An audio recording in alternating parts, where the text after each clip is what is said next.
All right. Okay. Okay. All right. All right. There's that. There's that. There's that.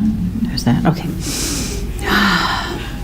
I'm going to say that perhaps this sermon will help us understand why people can go so nuts on social media.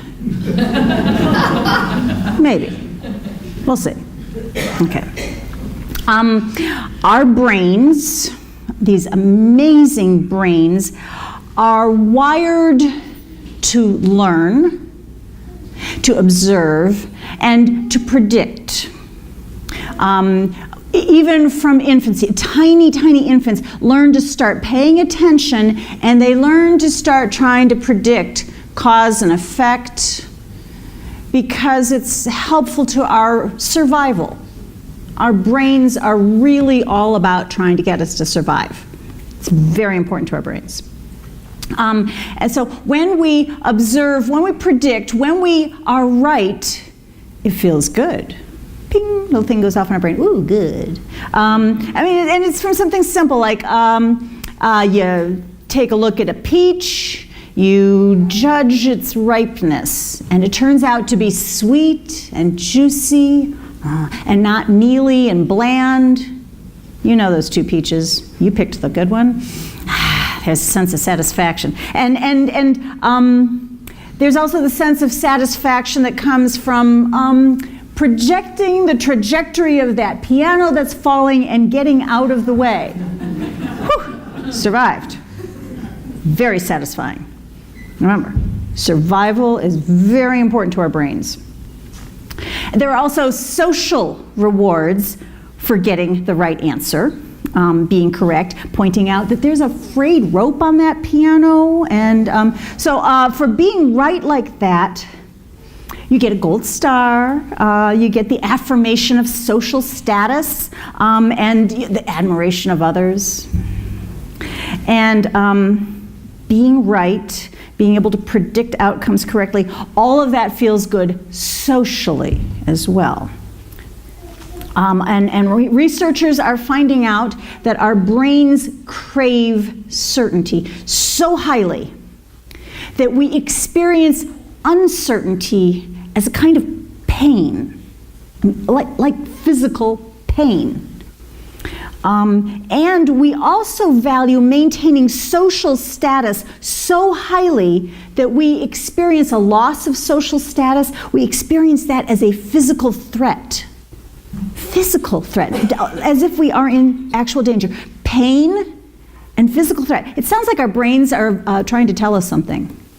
They want us to pay attention to being right, being correct, staying in your social status. Okay. The neurologist, Dr. Robert Burton, explains it like this. At bottom, we are pattern recognizers who seek escape from ambiguity and indecision. If a major brain function is to maintain mental homeostasis, it is understandable how stances of certainty can counteract anxiety and apprehension. More simply put, our brains are constantly looking for patterns to help us predict and feel safer. Because when we can't be certain about something, we might feel anxious. And when we're anxious, here's another little brain trick. Our vision, when we're anxious, our vision narrows, it constricts. We are literally less able to see or even conceive of nuance. And we become less curious, less creative, less thoughtful, less adaptive. When we're anxious, things shut down tighter. And this makes some evolutionary sense. If you pay attention to the immediate threat, to that jaguar that's over there, you have a better chance of surviving. Okay? Pay attention to the immediate threat. But here's the problem. I haven't encountered any jaguars today. There are no leopards in those bushes. And so, but even now, in our everyday lives when we get anxious, when anxiety kicks up a little bit, and it makes you feel as though you're under immediate threat, that something's very wrong, that even when you're otherwise safe, you're sitting here in the comfort of an air-conditioned building, anxiety can make everything feel uncertain and threatening. All right. Thank you, amygdala. That's the little almond-shaped part of our brain's limbic system. The amygdala seems to be responsible for the emotions relating to survival, especially fear. Thank you, amygdala. Okay, as for social status, remember we are a social species, and I know all y'all probably really prize individualism, but let's face it, we all know that it matters what the other monkeys think about us. Okay. Because we're a social species, the value of social status is part of our wiring. And when we experience that loss of status, then it feels like a physical threat. And when we feel threatened, again, we're apt to lose our flexibility. We're apt to turn rigid, defensive. Here's how one neurology writer summarized it. When you decide that you are right, that then the other person must be wrong, which means that you don't have to listen to what he or she says. And he or she is experiencing you as a threat as well. And so a vicious cycle emerges, and being right is often more important to people than actually, well, just about anything else, at the cost of not just money, but relationships, health, and sometimes even life itself. I didn't include his name, but I can get you that quote. So, our brains like to be certain because we are wired to prefer certainty, and because of this, people who don't agree with our certainty become a threat, and at best, we simply unfriend them, and at worst, we attack. Okay? Oh, here's another little odd wrinkle in the brain, our lovely wrinkly brain. So a little wrinkle. Some scientists are speculating that those rewards, that little ping, that little cookie, that little pleasure that comes from being right, being correct, making good predictions, the reward for survival and the admiration of others, those rewards, those little pings, that little cookie, that little in the brain might actually be lighting up the same parts of the brain that light up from other things like alcohol and gambling and nicotine, you know, those things. And this is probably problematic potentially because it can begin to look like addiction. Insistence on certainty can become perhaps neurologically addictive. For some people, being right feels so good that they would rather stop exploring out of a fear that they might do something wrong. They would rather choose certainty over curiosity. Sometimes people will choose certainty over being actually factually correct. You've seen that happen. Yes. Choosing certainty over ambiguity is something that we'll all do. But we've also seen that exaggerated version where the person chooses a certainty that is rigid and exclusive, right? We're right, though we're wrong. And then there's the extreme that any outside factual information that does not support their certainty, that outside information is rejected. Well, that's what your studies show. And under these extreme situations, the certainty gets structured so that any pushback, any contradictory information, any objective criticism simply strengthens the believer's resolve. Right? Well, that's what they want you to think. Have you ever encountered that? You say, but look at the charts. The planet is warming. Yeah, well, that's what they want you to think. Have you ever encountered that? Remember that at some point, it's not so much a matter of being right. It just feels unsafe to be uncertain, which gets us down to fear. Because pretty much everything ugly that people do is rooted in fear, okay? And there is a lot of fear in our species, both physical fear, psychological fear, social fear. So when you're looking at somebody and puzzling, why have they frozen up? Why have they narrowed their vision? Why are they insisting on a certain certainty? Take a deep breath. One of you should take a deep breath. And go find the fear. Because there's a fear underneath. When somebody is spouting some kind of binary awfulness, good, bad, right, wrong, sinner, saved, when somebody's like trying to insist that things are, take a deep breath, because one of you needs to, and go look for the fear that has them feeling so cornered. Take that breath and consider how terrified they might be. We can do this because we're Universalists. That's our superpower. We carry on with this notion that there is no hell after death. And this frees us up so that we can pay attention and focus on addressing the hell around us before death, okay? Starting with the people who are afraid of hell. Now, are we certain about this? This no hell thing? Oh, doesn't matter. Being certain is not necessary to be optimistic. All right? I'll explain it even more. As religious liberals, we just don't traffic in certainty. We know that the problem with certainty is that it can teeter too close into absolutism, and it can quickly become the tool of fundamentalism and fascism, and that's some really dangerous fear.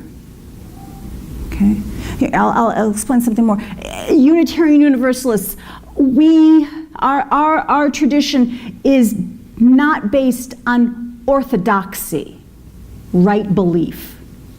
We are based upon orthopraxy, right relationship, right action to hold one another together well. All right? Now, maybe you remember this. It came out a couple of years ago. There was some research that was using electrodes and scans, and scientists hooked up people and put them in and scanned them, and they found that people who identified as conservative, that their brains responded one way, and that people who identified as liberal, their brains responded, and they found that the people who identified as liberal, that their brains seemed to be able to handle ambiguity better. Oh. And when that news hit social media, there were a whole lot of liberal sorts who were nodding smugly, like, see? We really are special. Our brains. It's just our brains. Okay, that sounded really interesting, but you know what? I'm not going to invest too much into that. And here's why. I know a lot of people with liberal brains, some of my best friends. And yet, I have seen that even the most progressive people can get really rigid, really brittle, and shrill when they are anxious. I've seen it happen in UU congregations. It's not pretty. It happens. So perhaps maybe some of us are more neurologically prepared to deal with uncertainty. But I think it also simply takes work. It takes some practice. Maybe it takes some faith. So here's what getting comfortable with uncertainty might look like for Unitarian Universalists. Okay? Here's an example. There is one fine man I know who participates in his local UU congregation, and he's non-theistic. In fact, he's atheistic. And that is working really well for him. And he's had just as many challenges and losses as anyone here. The other atheists in his community were puzzled by the fact that he persisted in attending services at the UU congregation. They began to kind of pick on him. They said, like, why are you going to church? What's the point? I mean, you're an atheist. We're atheists. What's that? Aren't we good enough? I mean, why are you, what? You don't believe in a God. Why are you going to go hang out with those theists and agnostics? I mean, what are you going to learn from them? I mean, what do you got to gain? And he would very calmly say, well, it's because I don't know everything yet. I loved his grace, his gracious curiosity. He's a philosophy professor, and yet somehow he even accepted my undisciplined mysticism, because he just would show up and find something new in it. Sometimes he pointed out to me, you know what that means, don't you? Not to prove a point, not to win an argument or convert me, just to truly live out his core beliefs. Here's what comfort with ambiguity and uncertainty might look like for those of us who are theistic. Okay? Our tradition comes out of an understanding. We believe that revelation of the divine is ongoing. It is not sealed. Revelation is not sealed. Prophecy and wisdom can come from anywhere. So we need to pay attention, not just to the stories and the scriptures from the past, but to what is unfolding around us. And through this, we are more apt to find the God of our understanding. Here's a more practical insight into uncertainty. Can I have that next tattoo? Okay, I don't know if you can see it. A UU minister I know has this tattoo. You could be wrong. When I saw that, I said, oh. So when you're at a meeting, do you just kind of like, put that out there? He says, oh no. It keeps him humble. An environmental scientist I know, and he's been watching the degradation of our planet from human causes, and he's watched what happens, though sometimes when nature is allowed to go be naturely. He's seen that every time a scientist suggests some kind of solution or fix to a human-caused problem in the environment, they'll go fix something, and then something else over here will go wrong, because the system is so complex. At this point, what he's content to do is just sort of like stand back and see what nature does. But he also appreciates that the other scientists have to keep coming up with ideas, ways that we might be able to fix things, even though something is probably going to go wrong. He says, just keep in mind that because of the complexity, they might not get it right. They might actually make something worse. But they should still keep trying. This is in keeping with what the ethicist Dr. Sharon Welch describes in her book, An Ethic of Risk. And I bring up Dr. Welch because she's from Dimmitt, Texas, and I want her to come down here and meet you all. She's a professor at my seminary, and in her book she was writing about the work of social justice, trying to make things better in the world. And she observed that when you go out and try and make things better, there's always a risk that you're going to fail. You're not going to succeed. But you have to, that risk is part of the essential thing. Yeah, except you might fail. But go ahead and try it anyway. Go ahead and go out and make that change. Try that out. Ask those questions in the hope that maybe something, some part of yourself, some part of the equation will shift, will tip, will help bend that arc of time towards justice. Accept that risk. Another minister I know who for so much of his life was praised and prized for his intellect, for his ability to use a semicolon correctly, for his accuracy, for his competency, for his being right. He came to a point in his life where he decided, though, that if he had to choose between being right and being kind, he'll be kind. That's orthopraxy. That's a humility that discards the fear of being wrong and finds power in vulnerability. Okay, and for those of us who simply shuffle around in the mystical, let me suggest that there is a process called trusting the process. It's the mindset that the journey is generally more interesting than any destination. Because if you get fixed on the destination, you're going to miss some really cool scenery. So, when you are faced with someone who is insisting on certainty, don't buy into their panic. Take a breath and see if you can see where the fear is coming from. The fear of not being right, the fear of losing status, the fear that maybe God is not the way they were taught.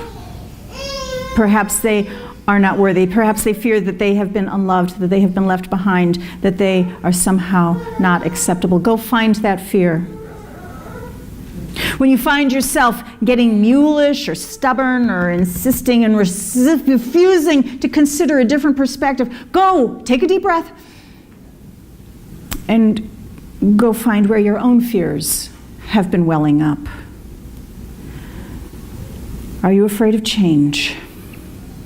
Are you terrified of losing love or status or relationship? Are you afraid that the unknown is going to undo you? And then breathe. It's okay. It just means that your brain is trying to keep you alive. Forgive yourself for being caught by these fears. Forgive your brain for just being so brainy. And begin again in love. For I believe that there is always enough love. May it be so, and blessed be.